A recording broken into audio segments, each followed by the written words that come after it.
Hello, Alan. Hello, Chris. How are you, man? Good, good. How are good? you? Very well, Yes, thank yes, you. yes. Yeah. Yeah. So we are here in Tucson, Yeah, we are.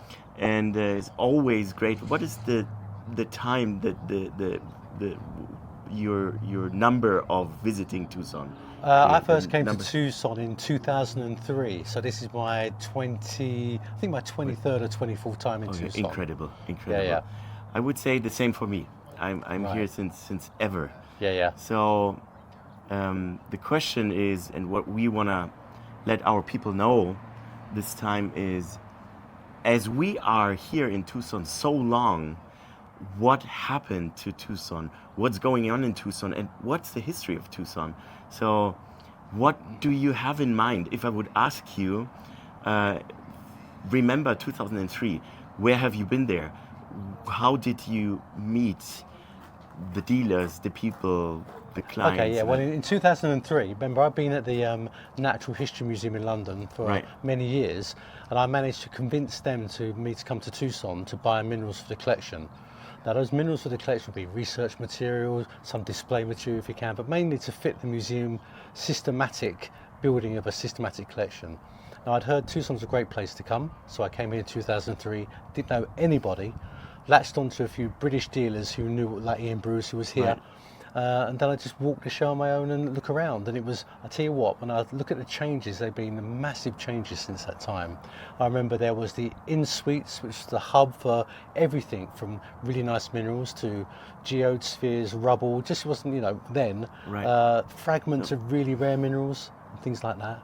And then you have the days in where you go down those hotel rooms, huge, and go in everyone spend days and days.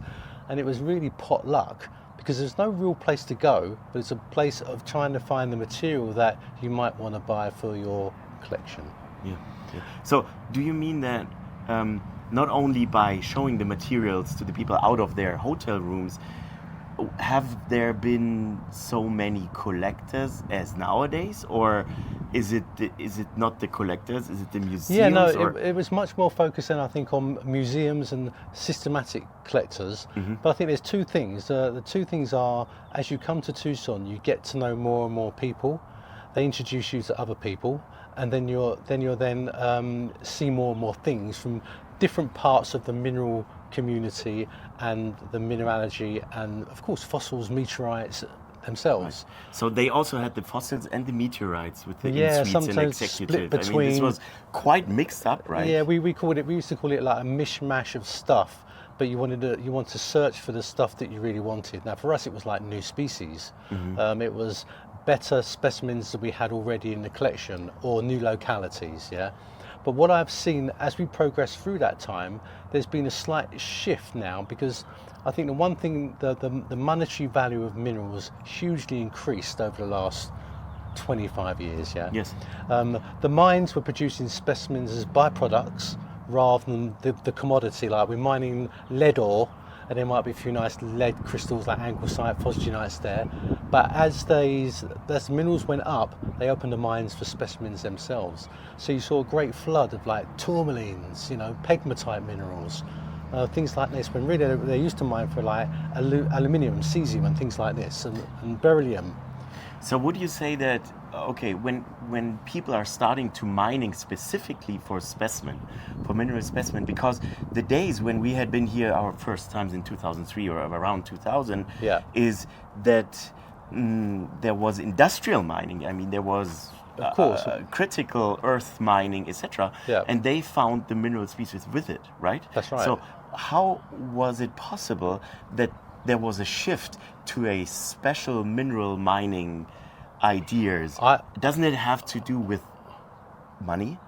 Yeah, absolutely. I think that if you open in a mind and you suddenly find that this stuff you're throwing away, if collected carefully, is worth more than the ore you're mining, because a great tourmaline crystal was fetching more and more money, then you shift your mining process to like, we'll do the ore as the byproduct, and we're looking for minerals as the main Right. product. Right. And I think that the audience of collecting has changed to a higher level connoisseur almost of collecting, rather than it used to be in the past, where it was like, oh, that's better than the one we've got, or this is a really cool piece. Now people were searching for, it became competitive. I think that's another thing to me. So is it also that you say that this mineral market was actually developed? I mean, when I look back to the Munich Show, when my father started with the Munich Show 6 years ago, it was more or less like an exchange trading platform for mineral That's right, collectors. And Yeah. there had been people coming with quartz or with, Bergkristall, we say, or other fluorides, and then they exchanged it.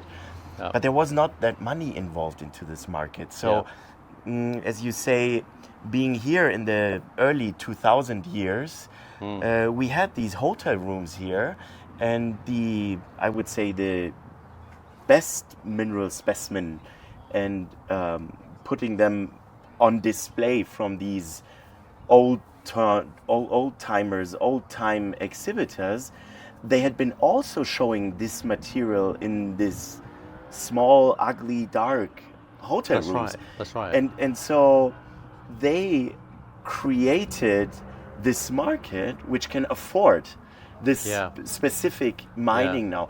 Would you say that we have much more material on the market now? You know what, I remember years ago, probably 10 years ago, people were saying that the mineral market, if it goes on the same trajectory, is going to die. There's going to be no more specimens. There's nothing, it'd be too expensive for people. Stamp collecting, whatever market, And I always actually think, well, look at it now. It's bigger than ever. True. Huge development. True. Massive money in the market. Yes. And it's probably the greatest time in the last 5 years that material has been coming out of the mines. Okay. You mean look at the stuff that's coming out of Colombian mines. All right, gems are coming out, but crystals are being preserved because of their value. New discoveries are being made in places like China opened up. I mean, I remember first coming here. I used to love the red cloud wolfenites, red wolfenites and things like that. Then China appeared, and these huge, beautiful wolfenite clusters appeared, which not only a new locality, but almost set the bar for what could be found. And they become collected, high value, because there's only a few of them, and then they become instant classics. So some of the specimens become classic material that you don't see, and by that very nature, they become more valuable when they did appear on the market. Right. And then I think the clientele that the dealers were engaging with, they'd rather have a nice environment rather than looking in a steel drum trying to find a nice crystal. They want a couch, some coffee, some food, a nice discussion, and then a showing of the minerals like you would fine art. So I think that was a huge shift, and that brought a lot of money into the subject itself. So out of this sales, out of this developing of the mineral market, and as you said, that we have much more high-end quality mineral specimen nowadays than we had before ever. I should also say now, things like the preparation was much better, Right. At the Natural History Museum, looking at the collections, we still have lovely specimens, but it's slightly bruised and dinged, and there's problems with them. Now we have trimming, we have enhancement, we have disclosure, we have individual companies that specialise in getting the presenting the specimens as best they can. Okay. And I think that's again hark to the art market. That's very interesting, because when I talked to a lot of our dealers at the Munich Show or at Hard Rock now, or even here in Tucson, as you said, people said sometimes, this market goes down, and it will not stay stable because the people won't collect anymore, etc. So it's the opposite is the case. And what I wanted to ask you is, again, we talked about the money which is involved into the market now, and obviously this capital capacity in the market is stronger than ever before. Question, what is communication doing? Is this also a part of the development of the mineral markets, would you say? When you say communication, meaning communication of communication means telling the people about the market, a broader audience. How can we shout it out to a new audience of collectors, whatever we have? Because in my opinion, when we look back to 2003 or 2009, before the Westward Look was existing here in the Tucson show, it was hard to convince new clientele, new people to come over and spend a lot of money for these mineral specimens because they had to go to these dark little rooms. Yeah. Now they can come, or they came to the Westward Look, for instance, where it was already a better atmosphere to present these pieces. Well, you know what? I think one of the most important things that happened, of course, was our cell phones. Yes. And the rise of the individual as an influencer or charting what they see. And I think that broadened it to a massive audience that might never thought about collecting minerals. But the hook of that was to see some fantastic specimens or a great narrative that made people think like, I want to do this, or how do I get one of these? It was almost like free exposure to the subject by the number of people who visited. I think that was a really important thing that happened. That was a big shift, and the internet changed everything as well, because you could type in a species that you liked, or it would be a channel, YouTube. Look how many YouTube channels there are on minerals now. How many Instagram influencers around for gemology as well. Remember, of course, in Tucson, it's not just about minerals; it's gems. That's a huge market, gemology. Probably it's bigger in monetary numbers than the mineral market. Well, of course, it's an industry; it's a jewelry industry. But in here, they're both. They're both together. They both run concurrently. But I think that was really important. But I've definitely seen an evolution, like you have. About from this, it's become a faceted. I know it's a terrible thing to say. No, it's not. It's industry. That actually now has better minerals than ever, with huge prices that sometimes shock us. So, but you're saying that it is about money. Obviously, it is about capital capacity. It has to be. But it's also about communications. Yeah. So we are not at the end of this. No, I think it's also important to say that it is about money, obviously, for the dealer side, but there's let's not forget research. Right. This is raw materials from the earth that we research to provide information about the formation of our earth and the planets and things like that. Right. For the meteorites and things. So we have a lot of collectors who will then look for material that will help them with their research and use them as like simple things like standards for instrumentation. That's what I used to do at the museum. Right. Very different. I think the only problem there was that if someone wanted to buy crystals to do some work on, that was raised. So museums were sort of finding it more difficult to buy specimens because they were higher priced than they were before. Of course. So it's sort of the market split into camps, and I think you can see that in Tucson because we have Mineral City. I go to Mineral City to see all the rare minerals, see what interesting objects are found, and something that's really cool to look at. But I come down to this area where I can see some of those when they're really well crystalline, but the trophy minerals, like the big tourmalines, the aquamarines, the interesting, colourful minerals that many collectors want to build the collections that they enjoy, rather than doing pure research. But I would say that's a very interesting development of the market itself, and it was just a question of time that this happens here in Tucson. When I always think about the difference to the shows, like the Munich Show or the Denver Show, why is this happening here in Tucson? Why do we have now these areas where we sit here, and we may have to explain quickly why we are sitting here, and does this affect also the mineral shows, like our mineral shows, the Munich Show or the Denver Show, when people are now starting, or dealers are now starting to buy properties, to set up their own, let's say, flagship stores or their stores to show up with the iconic mineral pieces? I think one thing is sometimes it's expensive to come to Tucson. Right. Yeah, I think it's a great environment for many of us Europeans. Love the sunshine, and it's got a great history in terms of what is here, and that's just expanded in some sense. I think the other shows are really important, like your Munich Show. I love Munich Show. It's where I can get fantastic minerals, systematic minerals. I can see some of the exceptional displays that are put on by the private collectors.